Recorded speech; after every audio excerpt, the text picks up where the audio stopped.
This is certainly not like the, presidential debates going on now. There aren't that many people up there. Representative Nicole Miller, welcome. District 82, elected 2019, or began serving 2019. Thank you for being here. Grade, success, and any interim studies. Well, thank you so much for having me. What I would like to point out first and foremost is that you actually are sitting in House District 82 and Senate District 47. So I'm very proud of the district that the people have elected me to represent. Just phenomenal people, and what I would definitely say looking out at the crowd is that you are very engaged and informed. And I can't tell you how important that is being a lawmaker, because we don't know what to do unless we hear from you. And you help us make decisions, and so many of the initiatives that I've been able to work on and looking forward to working on next year too are actually from constituent ideas and constituent thoughts. So please continue to do that. For me, we can look at the numbers, and we've talked about the numbers. I would definitely want to say about that the numbers don't lie. And I think it's fair to say that for me, when I was knocking doors, the number one thing I heard over and over from you was, we want our legislature to get things done. And we were true to that this year.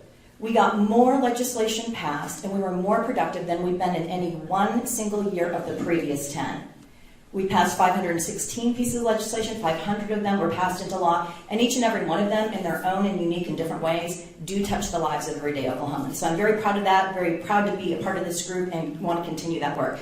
For me, what grade would I give? I really wouldn't give a grade. Here's what I would prefer to do. I would prefer to use what I campaigned on as comparator. And here are the things that I was hearing on the doors in the state of the state during that time. Number one was get our fiscal house in order. Is that something that we have put significant work towards? Absolutely we have. I'm a huge proponent of Loft, love what that does. I think it's going to be so important to even the out years going forward. What we've done is it's so unique into of itself. We pulled Loft, the Legislative Office of Fiscal Transparency, under the legislative branch. So this is something that's never been done before in the state of Oklahoma. One of the most important things about that, so many important things, but that the House and Senate are both going to be starting from and working with the same numbers throughout session. And that is significant to us continuing to keep our fiscal house in order. The second thing I campaigned on was economic development. So what have we done in that area? We've done the Quick Action Closing Fund, which is so important. We increased that up to about $21 million this year. That's important to everyone in this room so that we can draw other businesses and that we have some sort of incentive, because the truth of the matter is, exactly like Governor Stitt says, that we are competing with other states.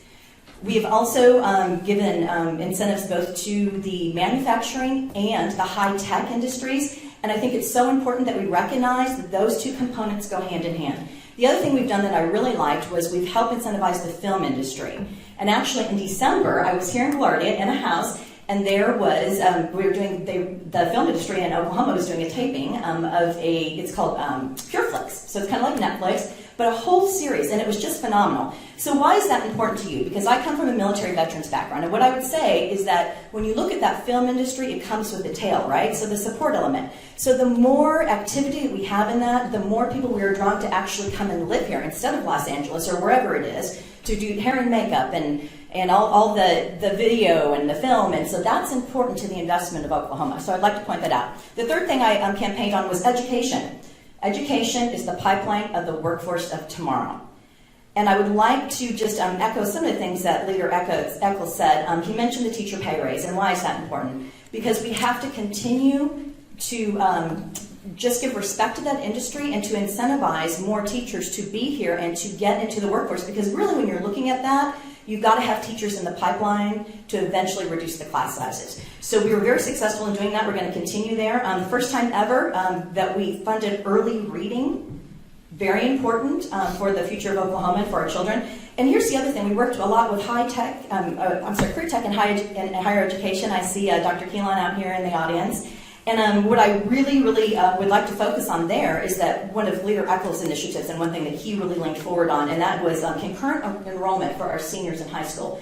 That is so important. If you talk to any high school counselor or a parent with high schoolers, they will tell you that collaboration that we already have and that we're going to continue to build on with higher ed and career tech is so important. The ICAP program, huge fan of that we can identify those interests early with children and see what they would like to go in, whether that's medical, whether that's biotech, whether that's computers, what have you, that we continue to work with our career tech system in doing that.